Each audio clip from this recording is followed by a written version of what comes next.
Okay, 98.5 Oluyole FM right here in the city of Ibadan. That is where we are reaching you live from. You do know that when you hear that sick tune, something is definitely about to happen. That's talking about getting in the sports update all over the world, making it Russian. Quickly. Got so much lined up for you today.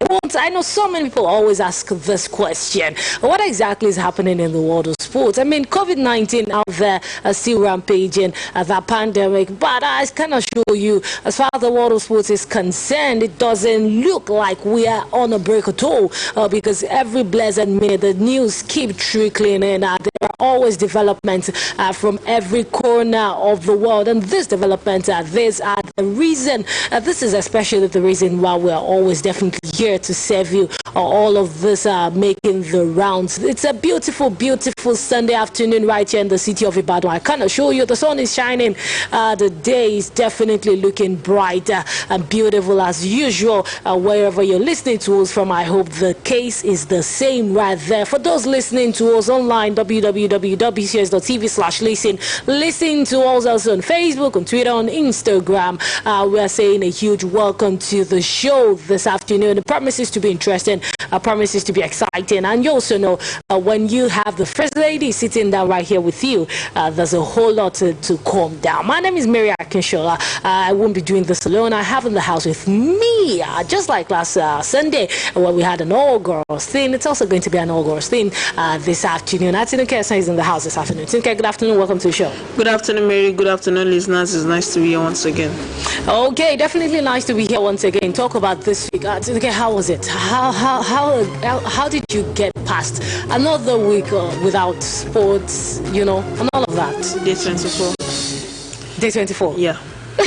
We are counting. Like, seriously? We are counting, but... Okay. I don't think I expected that. I think one thing that I've noticed is that there are a lot of things we can do outside sports.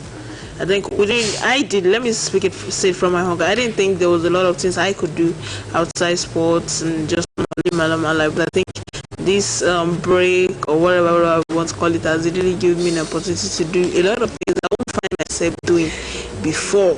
So it's good, not the other wow, but it's not boring. I think it's funny hearing people come out to wax lyrical, go all poetic about, there are things we can do outside sports. Yeah. You never have thought in a million years you find yourself in this there are some things I won't find myself in a million Exactly years. The point. Like, you wouldn't even think about it. You wouldn't want to even, you'd be like, no, let's not even go there. And when it's impossible. Everybody that you guys talk sports or do something about sports together, everyone is now so engrossed in another thing that you guys will now be able to talk about that thing together again, because like all of you are just left sports and you see different challenges. Even people are still bringing in sport. They'll say, okay, name your first ever 11. Bible is coming in, a lot of things, everything, but I think everybody just wants to do something fun and not get bored. So a lot of people are doing things that I don't know. Talking about doing something fun, what fun? Like, what exactly would you say is the fun thing you have been doing so far? Like me, for you? Normally, I don't know. I don't normally engage in social media, Twitter, especially a lot. But nowadays, I don't think I can go 5 minutes without entering. Without picking up the phone to say, what's going on out there? My mom Let's go cause some trouble. Like, some people, they spend 18 out of 24 hours on the phone, and I was like, just say you're talking to me, I understand. But a lot of things, like I said, it is something. It is something. I've been learning a lot of courses online. That's a normal day. What will I want to go and do? I'm trying to learn photography online. I'm trying to learn editing. A lot of things. Everybody's just looking for the other side of them at this point in time. I mean, it's interesting to see. You're discovering yourself. It's that time where you have to discover yourself. Don't talk about the pros of COVID-19.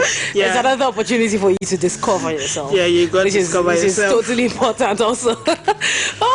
Okay, let's go straight to talk about some of the stories we have staring right at us right here, talking about the world of sports. Don't forget that you can always be a part of the show. The show is open to everybody. For those in the city of Ibadan who want to call in everywhere, all over the world, 0902503806. That is the number. number to reach us through at this point in time. Just like I announced on Facebook earlier today, the main topic, the main question we have before us this afternoon is this. So far, we've been talking about people taking pay cuts.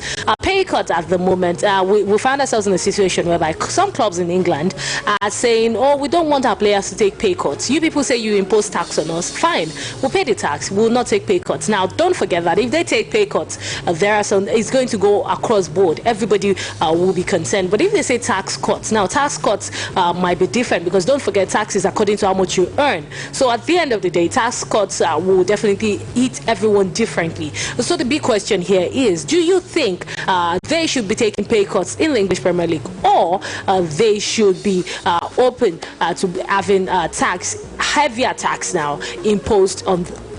Now the number to call once again 0902503806. If you're on Twitter, don't forget that you can drop your comments. Just use the hashtag SportsExtra on Twitter. Use the hashtag SportsExtra and also tag at Oluyole FM. You will get all of that update right there. On Facebook also, the live stream is ongoing. You can drop your comments right there. We will be reading it out right here in the studio in the course of the program. Okay, before we go back to talking about the EPL and all the drama that it has decided to have following it all around at the moment, let's come back and talk about some of the other stories in the non-football world. We start off from the world of basketball, where there is a big news coming in from there. Well, for 2020, I'm sure at the beginning of 2020, if anybody had said something like when we will be having the inductees into the Basketball Hall of Fame, it's going to be definitely different. But I can assure you now that for the 2020 Basketball Hall of Fame, well, the inductees are already in, and I am going to be giving you all of those names right here, those who are fortunate enough to make it into the Golden Circle. Talking about the Naismith Memorial Basketball Hall of Fame, the first inductee for this year 2020. I'm sure so many people have called this one already after that sad incident happened back in January the 26th. Yes, that's talking about Kobe Bean Bryant. Well, Kobe Bryant will be inducted into the Basketball Hall of Fame for the year 2020. Kobe Bryant, he was a shooting guard who spent his entire 20-season professional career in the league with the Los Angeles Lakers. He won many accolades, 5 NBA championships, 18-time All-Star, 15-time member of the All-NBA team, 12-time member of the All-Defensive team. 2008, he was the NBA Most Valuable Player. He was also a 2-time MVP for the NBA Finals. Didn't get a huge run, Kobe Bryant, into the Hall of Fame. Yeah, I think whether posthumous, even when he was alive, I think we all guessed, not knew actually, that he was going to be inducted, but it's so bad that he has to be a posthumous thing. But there's nothing we can do about it. He had an amazing career, like he just said out. So the only thing I can say is may his soul rest in perfect peace. Well, definitely may his soul rest in perfect peace. I'm still talking about inductees into the 2020 Basketball Hall of Fame. Timothy Theodore Duncan. Everyone knows this man as Tim Duncan. He will also be in the Hall of Fame for 2020. Well, he's an American professional for basketball coach and also a former player who is an assistant coach for the San Antonio Spurs. This is for the National Basketball Association. Also, just like Kobe Bryant, he also spent his entire 19-year playing career. This was with the San Antonio Spurs. Talking about the accolades for Tim Duncan: 5-time NBA champion, 3-time NBA Finals MVP. He was a 2-time Most Valuable Player of the NBA and also a 15-time member of the NBA All-Star. In 2000, he was the NBA All-Star Game MVP.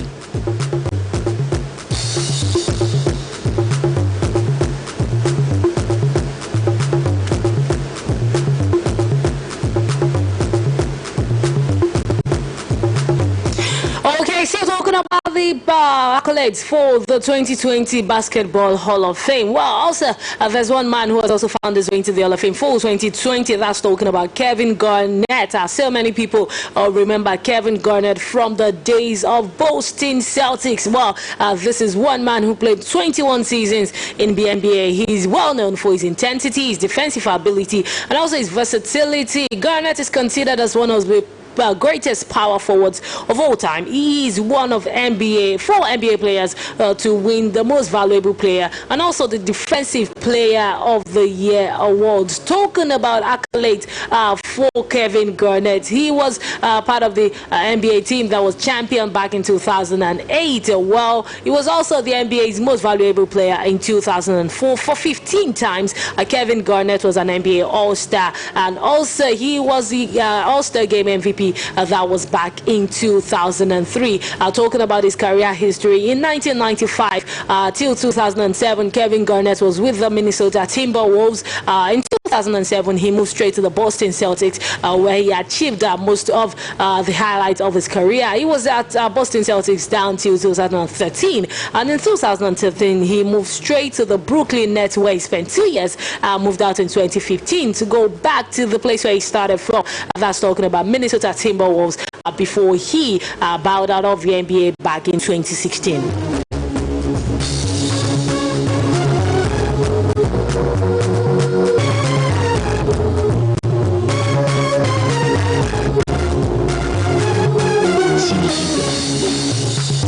Okay, finally talking about the inductees into the NBA Hall of Fame for 2020. Well, there's a female among them, and that's talking about Tamika Catchings. Now, Tamika is an American retired professional basketball player who played also an entire 15-year career for the Indiana Fever, that is of the WNBA. She has won a WNBA championship that was back in 2012. Also won the WNBA Most Valuable Player Award in 2011. She was the Finals MVP in 2012. She was a 5-time WNBA Defensive Player of the Year awards. Tinuke, let's take a quick look at all of this roll call, looking at the awards for the 2020 Hall of Fame in the NBA. Tamika Catchings, Kevin Garnett, Tim Duncan, Kobe Bryant. I think it's fair if you'd ask me.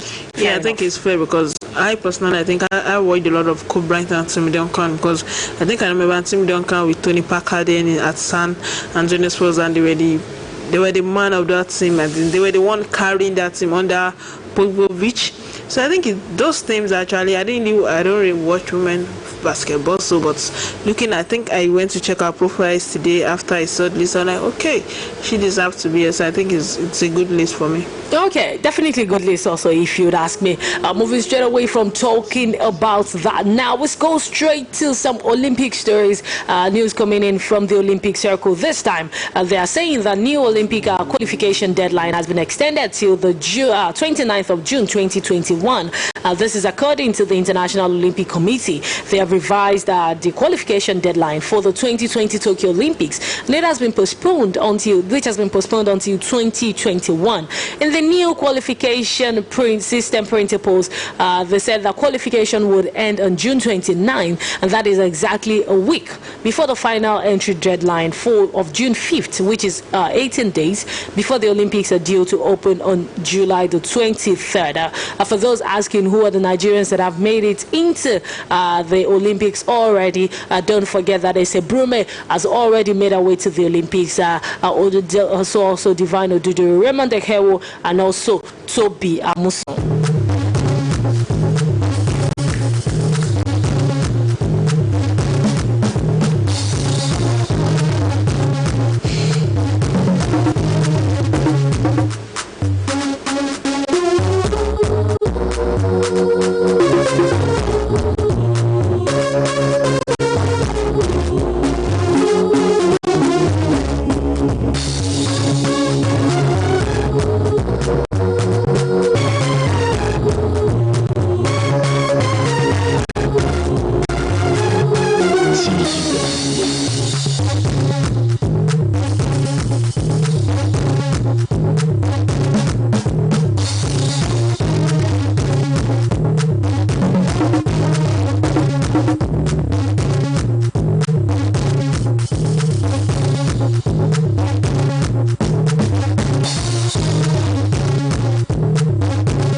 quick move away now from the Olympics, straight to boxing, where news coming in from the boxing scene are saying that Anthony Joshua, that match, that fixture now, that boxing bout against Kubra Pulev has been postponed. This one from the June the 20th, which was the former date, to a date that has not yet been decided. Don't forget that this match is supposed to happen at the new Tottenham Stadium. That was where that match was supposed to happen. That fixture was supposed to happen, but now it has been postponed. This is no thanks to the COVID-19 pandemic. And not just that, Joshua versus Pulev has been postponed. Also, we are hearing that some fights in the UFC and also the MMA would have to wait till a later date for those ones to happen, which is a big deal at the moment. Though Anthony Joshua has already come out, that was on Wednesday, to talk about the COVID-19 pandemic. He has advised everyone to please stay safe, saying that he himself has lost a few friends to the pandemic already, which is a big deal. Tinuke, once again, COVID-19 coming to the fore and just trying to just let me use a Nigerian lingo now. Pause and sign in this guy. I think that is it's. I think we can't just keep talking about this, because me for one, I'm already tired of it. I just need it to just go away wherever it's coming. Maybe it is 5G that is bringing it in. Maybe they blew it inside the air wherever they said the COVID-19 come, because it's disrupting a lot. Money is being lost, lives, a lot of things.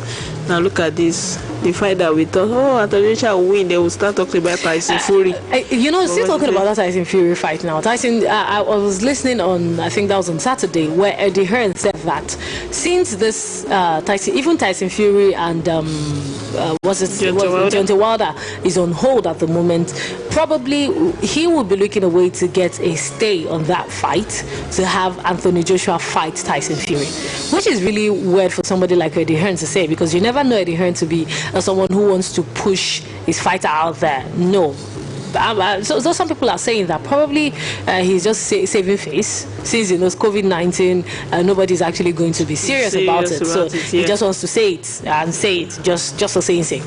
I think that's what is happening actually. I think because I don't think Tyson Fury can fight Joshua without fighting the trilogy of his there's a huge list in front of Anthony Joshua. He needs to get past before he can start talking about Tyson Fury. Yeah. So it's a whole lot right. I would think Tyson Fury should get a mandatory challenger if he beats the other one, even before that.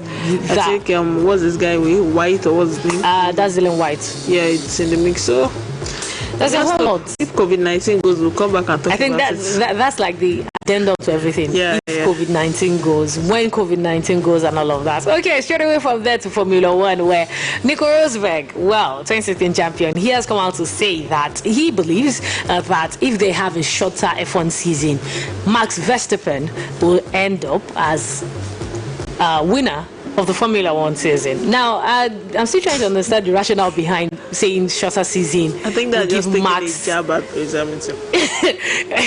which I think is norms for Nico Rosberg anyways. Yeah. It's a Nico Rosberg thing to always take a go at Hamilton. They've never been... Because you try to look at it, how exactly will the shorter season help Max Verstappen? I'm sorry, Max Verstappen. If you had said someone like Sebastian Vettel or Charles Leclerc, I would have agreed. But Max, seriously? I think he just let us know that this is my favorite in Formula One. I think that's just one thing. That's the reason why Nico Rosberg is coming out to say that one. And we know he's not a big fan of Lewis Hamilton. And all of that. So it's totally understood. But then still talking about Formula One, everyone is still waiting for when exactly we will be getting back to action in that one. For now, there is no race in sight at the moment. Even the British Grand Prix are saying that they will be making a decision before the end of April. So many races have been cancelled. But then we should not forget that at the end of the day, a season must have at least 8 races to make sure that they have a complete F1 season. Team principal of Ferrari, that's talking about Mattia Binotto, he has come out to say that probably the season will be extending even till January next year, which is going to be weird and surprising. But then for the situations we have found ourselves in, I don't think anything would eat us as surprising anymore. Whatever we're being tossed now, we'll just go straight down, just get the job done, and everyone comes back and we'll be fine. Okay, straight away from Formula One now, we come back now and talk about some football matters. And what we're starting from is the Nigerian Professional Football League, where something funny is already brewing. Okay, when I say something funny brewing in the Nigerian Professional Football League, I know so many people are wondering, okay, what can be funnier than everything, much more funny now than everything that has been happening in the NPFL for so long. So, but then this one is funny because for a huge reason, some people are thinking that probably it is time for us to start thinking about exiting the league, saying goodbye to the league, and handing the trophy over to those on top of the table. Don't forget, this is not the first time that we will be handing the league abruptly. It happened some years before. Lobby Stars, they were at the receiving end of that one. They won that one, despite the fact that the season did not end back then. But then this season, some people are already talking about it, and the person at the forefront of this talk is the chief coach of Plateau United, that's talking about Adu Maikaba. You can't blame him. This man is on top of the table, 49 points from 25 games.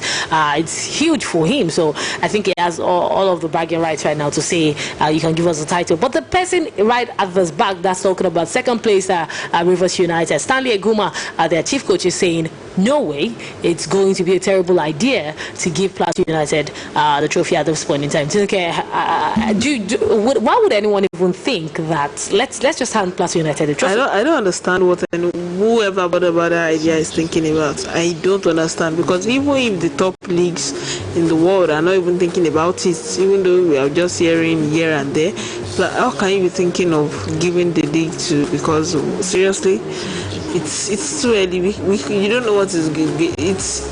I'm always about, if you want to give the league to someone, if there's a large margin, I understand. But a league that really like just if there's a large margin like in there that we can deal with, that like nobody understands the fact that there's no way. But when it's just 2-3 points, and you see that even from 1st to 5th or 6th you have opportunity to win the league, I don't think it's a very good idea. I don't think the idea should even be coming in from them. Like nobody should be thinking about such an idea at the moment, which is something. They just think about letting this thing go. You can't blame Plateau United. Plateau United tasted victory back in 2016.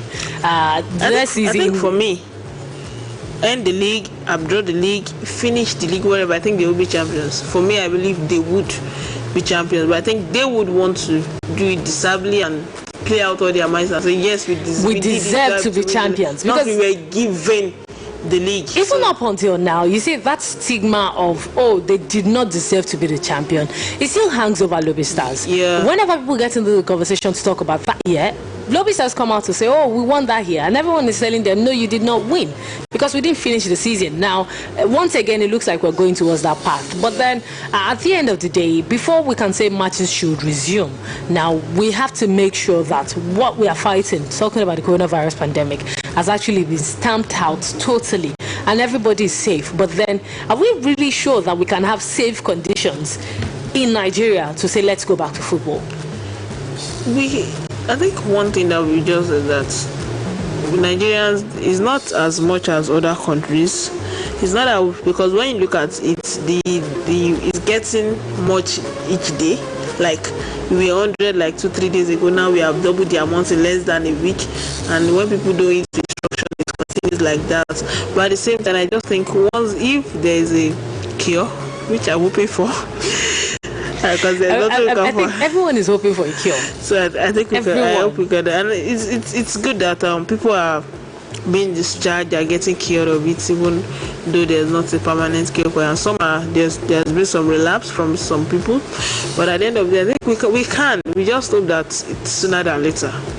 Because if this thing goes 3-4 months, then I think all leagues in the world will get cancelled, to be sincere. Which is going to be huge. I mean, looking at I think we don't want to get back to that. That's the point. Because when you look at the enormity of what we will face, but I think they would, if this thing doesn't go in 2-3 months, I think, because UEFA even said once it's June and UEFA said end of June. Belgium didn't wait at all. They had no chills. The Club Rouge. You can pick up the title and everybody can go home and everybody prepare for next year. But okay, still talking about how COVID-19 is affecting everything that is going on. On Friday, I saw this one and I could not help but ask questions at the end of the day. This was a letter that was sent to Oluyole Desert Stars players. This was by their, how would I call it now, the chairman of the management committee of the team. He says the management committee of Yobe Desert Stars at the end of its meeting today, April 3rd, 2020, looking at the global pandemic of COVID-19 and the world economic meltdown, resolved on the following measures. 1.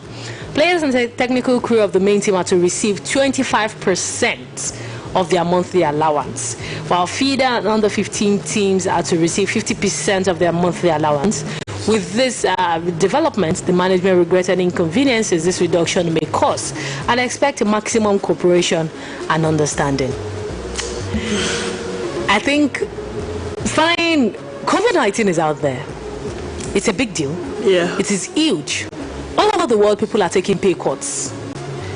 But this is Nigeria, where... How much are they collect? That's the question. The average MPFL player probably earns like 100,000 per month. Monthly, not even weekly. Per month. That's the point. 100,000 per month, and we still find some clubs that I'm sure Yobe Desert Stars earns definitely lower than that. Yeah. Now you're telling them to take 25% of that home every month. And you're about to ask questions like... Wait, that's not 25% pay cut. They are taking 25% of the allowance. That's what they are giving them. They are giving them. Jesus. So if let's say, probably if they earn 100,000, that means they will be going home with, let's say, 25,000. Jeez. Fine, we understand the fact that they're not playing, which is even the big question for me. At times like this, yes, people, APL, La Liga, Syria, all over the world, people are not really playing. Yes, everyone is home. They are not playing. Then, is it a good enough reason at this point in time to say, oh, we are not paying you anymore? Or, we are, how reasonable can pay cuts? Let's even look at the idea of pay cuts now. How reasonable is this idea? How reasonable is it when you're taking on pay cuts on players, on staff, and all of that? If it's a team that pays a lot for players, taking a substantial amount of pay cut, and that's if the money is going to be given to maybe the NIHS or something, I think I'm okay with that. Like, okay, it's for the good, it's okay, but not when you are collecting changing money. They're not saying I should take like that much, that like 75% pay cut. Now this money, where is it going to? Because that is where I want to. Because even Premier League teams that wants to say pay cut, they are all for. Is this money TV sponsors? Are we paying for them? Or like Italy, Syria, when the Juventus player took pay cut, the money was donated. That's the point. So it depends on where the money exactly is the money going that to. Is if you're taking pay cuts, that is my own. If the money is going for the COVID-19, we've seen a lot of donations all over. So if the money is put into that, I think I'm okay with that. I think let's just take a tweak in this game. 09025038006. That's the number to call us through. If you're taking pay cuts, if you're issuing out pay cuts to players now all over the world, how reasonable should it get?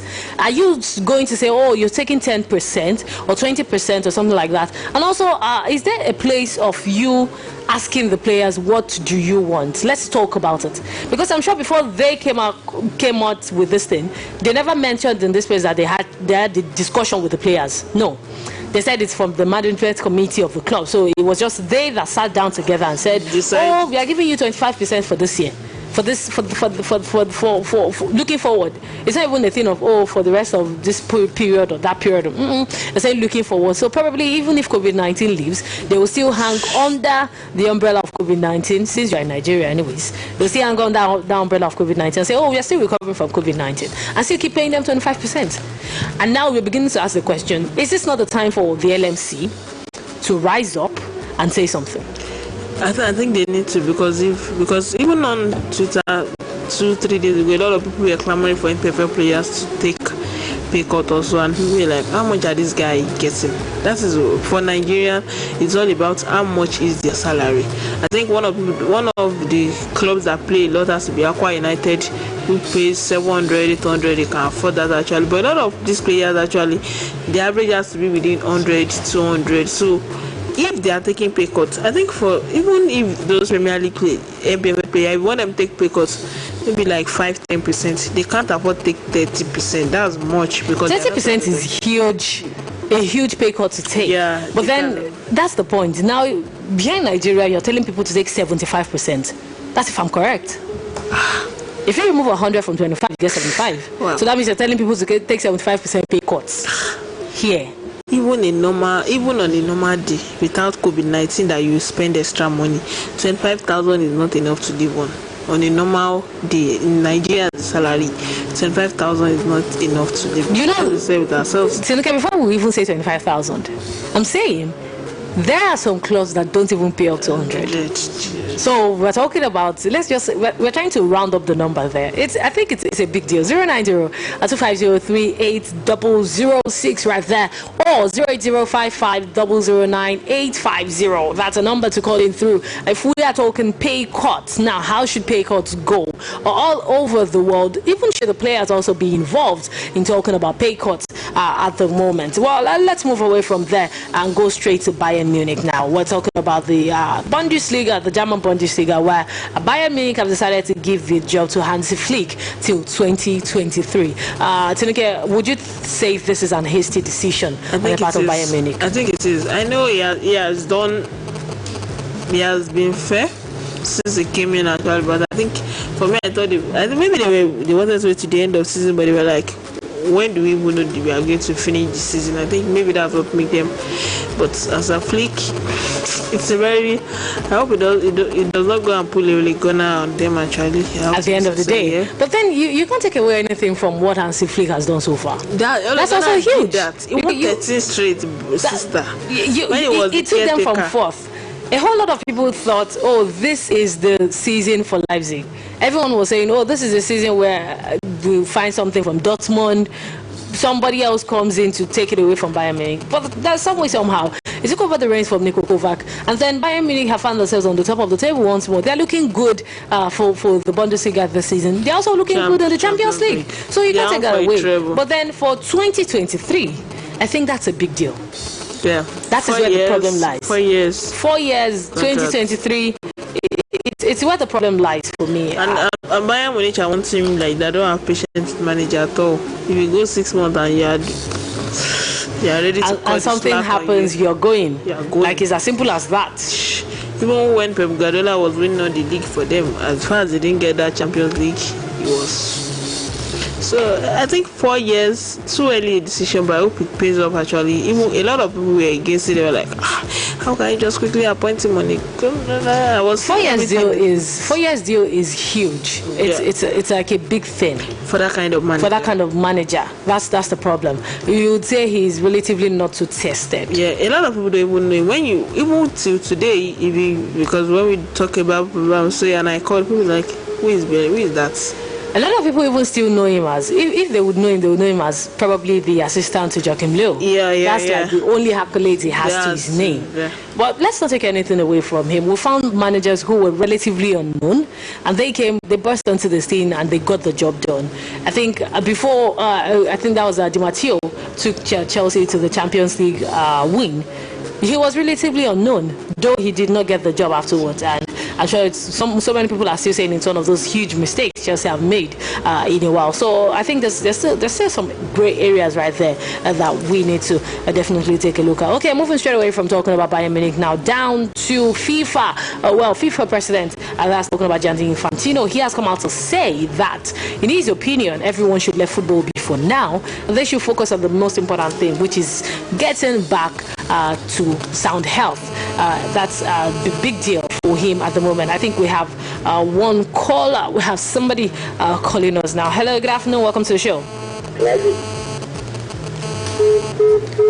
Okay, we lost that one. 09025038006. That is the number to get us through right here to contribute to the show. Let's talk about pay cuts at the moment. How realistic should pay cuts, as far as it goes, to players generally all over the world? How realistic should it go? Should we just be handing out pay cuts indiscriminately everywhere? Or should even the players also be consulted before they do talk about pay cuts, especially talking about the Nigerian Professional Football League scene right here?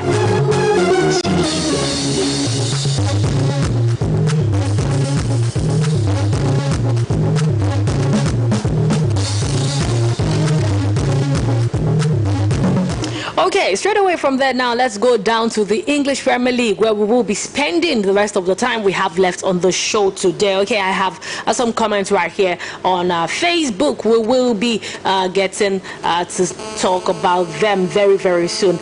Before we do that, okay, I think I have someone else on the line. Oh, we lost that one. Okay, Atinuke, the big story everyone is talking about now is a drama in the English Premier League. Now, some clubs are saying we don't have money to continue paying. We need help. And now talking about help in the English Premier League has to come up from... Okay, you can still call us back right there, 09025038006 or 0805500950. You can still keep those calls coming in. I think back to the discussion now. Everyone is saying we can't keep going on like this. They are saying we don't have money to pay. That is exactly what they are saying. We don't have money to pay. Now, just like we were talking about the fact that in Nigeria we have big clubs who of course have the money, and we have small clubs who some will say, oh, they don't have the money. This thing can go across board. Now the first question is this: the PFA, that's the Professional Footballers Association, they are coming out to say that they feel that taking a pay cut will be better for the players than imposing tax on them. But what they're not trying to say is the pay cut you'll be imposing on players, we don't want it to be the same all through. Because you find some players who are earning huge amounts, and you tell them to take 50% pay cuts. At the end of the day, they still have a substantial amount. And now you find those who are earning little, tell them to pay cuts. And they almost have nothing at the end of the day, which is huge. Now, the fight, the big deal here is, should the PFA themselves be fighting for pay cuts, or should they be looking into let's levy tax on everybody? I think, like I said, I don't know why they are involved actually. I think I said it last week. In other leagues, I don't think the football association were involved. I think their involvement now has to do with the tax, the imposition of the tax actually. I think for me, I think like they said actually, I think the pay cut should not be on round, like if David De Gea, who is collecting 300,000, takes a 50% pay cut, for example, that's 150,000 pounds rather. Now, his cost make them is collecting like 45,000. Now, you can't even take 50%. It just can't, because no matter what it takes, even a certain David De Gea will still have more than him. So I think I get their point from where they are saying it shouldn't be everybody taking the same percentage based on the amount you reach. And England is very big. Almost all fans know what their club is playing each player, so you can easily just do it. Just look at it from there to decide which. And I think for me, I think it's better because even I think Harry Maguire was already coming out to say it's going to his match, his teammates should take a pay cut, blah blah blah. So I think it's more of, I think I've heard them take a pay cut and the task, whatever stuff that they want to get into. Okay, I'm still talking about pay cuts and all of that. There is another twist to the story. Now, there's this thing called the follow scheme. Now, the follow scheme is some sort of money, some sort of setup for clubs who do not have as much as others. Or some clubs have lots of money to pay everybody. Fine. Some clubs do not have enough money to pay everybody. So the government in the UK said, we are going to set up something for you, some sort of help to say you can use this money for those of you who do not have money, who do not have the capacity to pay all of this. You can use this money, you can take from this money to actually pay some salaries, some wages you can't afford. Now, the big thing here is, lots of people are saying, Liverpool came out yesterday to announce that they have placed their non-playing staff on that scheme. So many people are saying, you're placing non-paying staff on that scheme at this point in time. They find it as a big deal. This is the time everybody needs money. People talked about the fact that the season just ended. Liverpool announced that they made profits going into about 129 million euros, I think. Now you have all of that money, and yet you're still placing non-paying staff on that same scheme. So many people are saying, the money in this scheme, why don't we funnel it to the NHS? Why don't we say, oh, the NHS, you can use this money to take care of everybody. You can use this money to take care of all of these things you have on you, which is really a big deal at this point in time. But now the big question here is, is it right deciding to put non-playing staff on that scheme at this point in time, a scheme which so many people still believe that, or it should be for people who need it? Let's use that word now. Who need it more? Is it right for Liverpool to actually take that step?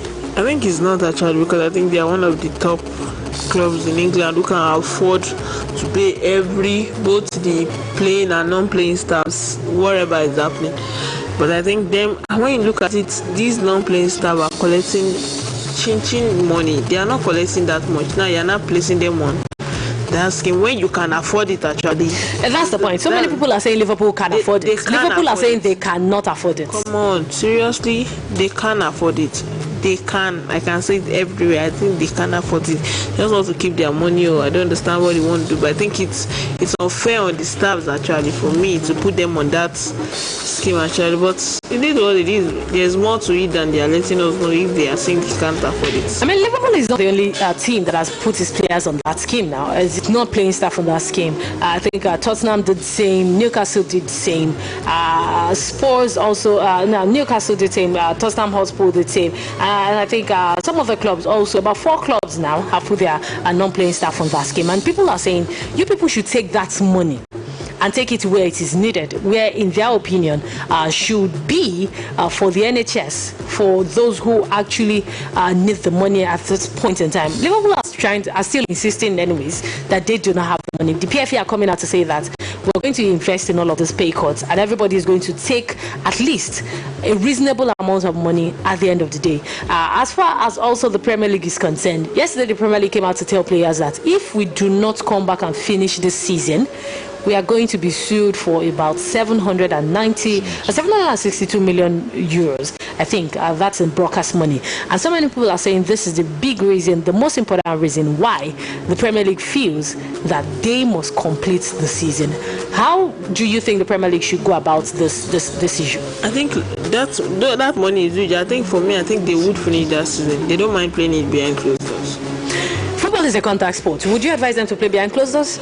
It's not what I'm advising, but when you look at the money involved, I know money is not important, but yeah, they are going to get sued and everything. But all this thing, I don't want to think ahead seriously. I just hope that they just get to finish this game and everything. But if they don't, I think they just have 762 million is actually huge. It's huge. It's huge if you look at it. It's huge if you look at it. So many people are saying probably all the clubs should come in between themselves and come up with the money. But then you ask questions like, how many clubs actually? How exactly would they come up with that sort of revenue? How are they going to do it? Are they going to share it equally between 20 clubs? They can't do that. A lot of more than 50% of the club won't be able to afford it. They won't be able to afford it, especially looking at how much most of them are having to part with at this point in time due to the coronavirus. Yeah, nothing is coming in and yet money is going out. So I don't think they would. We just hope that they get to play because they still have to in June actually. That's, I think UEFA saying they will give them till June, and I think they're also thinking about the fact that they would wait. They would wait until the leagues are completed before they go down to the Champions League, which I still have this feeling that at the end of the day, the Champions League might be at the receiving end of all of this. I think it would if this thing. If it lingers much more, I think the Champions League will be at the receiving end because if they say they want it to, I think it will be cancelled. Champions League and Europa League. You would say this is the best season for the likes of Bayern Munich, for the likes of Manchester City. This is the best time they have to actually get this job done. We were talking about it and someone said, now Liverpool tell us at the beginning, let's just assume they scrape the Champions League and they finish the league. So Liverpool tell us now, we are the Premier League champion, we are still the champion. So they will eat their cake and have it at the same time, which is a big deal. Which so many people definitely will agree. If you would ask me. I tell you, there's a whole lot. There's a whole lot right there. If you would ask me, but then Liverpool definitely has so much going for them. Lots of criticism at the moment for that team, and we'll be hoping that probably they would decide to take some of their players, their non-playing staff, away from that scheme so that the money can go where it is needed. Well, don't forget that UEFA has come out to say that in their opinion, nobody should go ahead and end the leagues. Though Belgium, that's the Jupiler Pro League, they are already saying they're done with the league. They want to just go and rest. They will be giving it up to Club Brugge. But the key here is Club Brugge, they would have to wait until the 16th of April, where they will be handing over all of these resolutions to the General Assembly. If the General Assembly does accept it, fine, they would go on and announce them as champions. But if the General Assembly doesn't, probably we'll all be waiting for whatever UEFA will be saying. Okay, before we go, let's take a quick look at what UEFA is saying exactly. Is this the time for UEFA to actually start muscling people to say, oh, this is what you must do, this is what you must not do? I think they are just looking at it from every other club, because I think a lot of clubs in Belgium won't agree with this decision. For me, I hope the General Assembly does not accept it. I hope they get finished the league, because we are going to win anything. Please do it. Winning be deserving of everything you win, so that people won't come and say, yeah, they didn't deserve it, blah blah blah. So, well, it is what it is. COVID-19 has just disrupted 2020. Okay, we do have some comments right here on Facebook. Ebenezer Oluyole says, happy Sunday. I am enjoying the program. Keep it up. Thank you so much, Ebenezer, for leaving a comment right there on Facebook. Abdul Ganil Ibile says, happy Sunday, happy quarantine period. Safe all the way from Ilorin. Thank you so much, Abdul Ganil, for listening to us. Ganil Sadiq also says, we are enjoying your program all the way from Ado Ekiti. Adeosha Yodele says, I am enjoying the program. Lots and lots of messages right here on Facebook. We might not be able to take everything, but we're saying a huge thank you for totally being a part of the program today. Tineke, before we get out of the studio, it's going to be another long week right in front of us.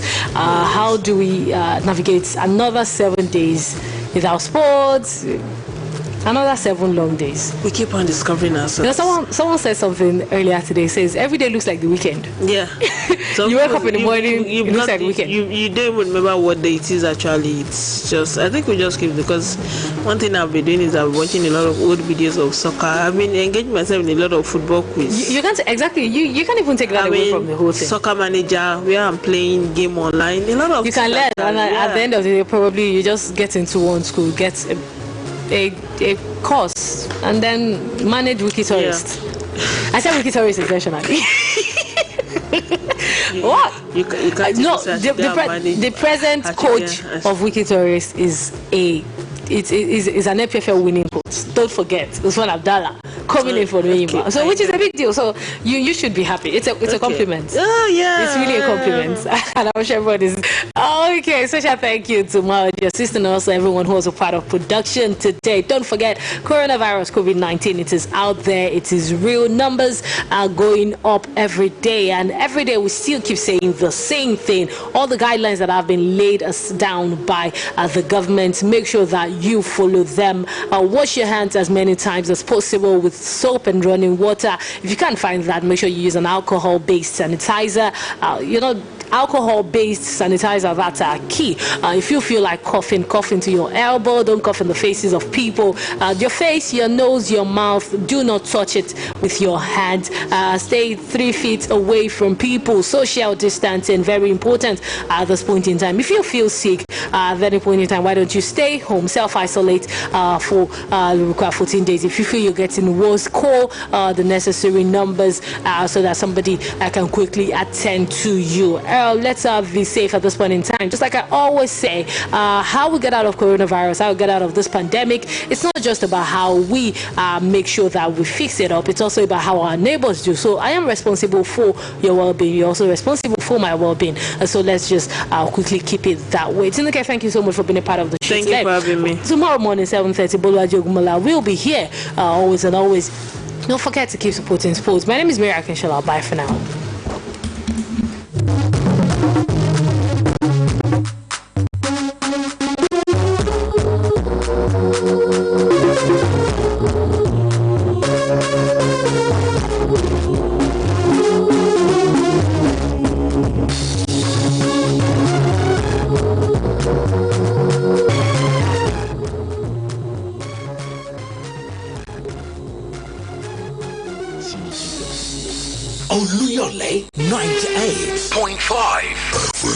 ẹyẹ tó bá fara wẹ́jú ẹyẹ àròjọ sùn. Yóò tọ́ mi láwà. Ètò bá bá àwọn ètò ṣàkótí ò ṣeé fi wí bàtà ayò láíláí ta níjẹ́ fadigbọ́nà ń kú erin. Yóò tọ́ mi láwà. Ètò yín ètò wa tẹ́ ẹ ti mọ jaládùn ẹ̀ bọ̀ lọ́jọ́ tó ti pẹ́. Yóò tọ́ mi láwà. Pẹ̀lú atọ́kùn ètò Wálé Rufai Ìṣọ̀lá Ògùn ọmọ Abíkan. Yóò tọ́ mi láwà. Àwọn orin àgbọ́dúnú móríyá tó sín pẹ́pẹ́ ẹ̀dọ̀ kí èdè ọ̀rọ̀ tùnú tó ń ta wàdòwú ẹ̀fẹ̀ tọ́gbọ́n sodo sínú ẹ̀. Yóò tọ́ mi láwà. Ọjọ́ Àìkú Sunday ní kẹ́ ẹ tó pàdé atọ́kùn lórí ètò bẹ̀rẹ̀ látago 4 sí 6 àrọ̀lẹ́ lórí ìkànnì tá a wà yìí Oluyole FM 98.5 pẹ̀lú Wálé Rufai ọmọ bàbá dúdú abẹ́sẹ̀ bíi Kilimanjaro. àwa lágbèdè máma gbèdè sí. àwa náà kọ́ Olúwa ọba máa dé. bílẹ̀ yóò wọ̀ lórí àrùn kòrónà àfi kí ìyá àgbàbòmí lọ n ò tiẹ̀ ní bẹ́ẹ̀lì kankan sọ̀rọ̀ mọ́ ni. ọ̀rẹ́ wa ò mọ̀ tanra rẹ̀ kò mọ̀ síbi tí ọwọ́jà coronavirus òde tí wọ́n tún pè ní covid-19 ká sì dákẹ́ bí olúdù kò tán tó wà ńlẹ̀ o. kí wàá lọ́nà àbáyọ láti pinwọ́ ọ̀tàn kálẹ̀ rẹ̀. tá a bá ń wúkọ́ àbí sin káfọwọ́ àtàṣọ dígàgá ẹnu wa tó bá ṣe pé tìtùpà náà la lò kárí pé asọ́nù tá a bá lò tán kárí dájú pé a jìnnà síbi tí ọ̀pọ̀ èèyàn bá wà ká sì rí wípé à ń fọwọ́ wa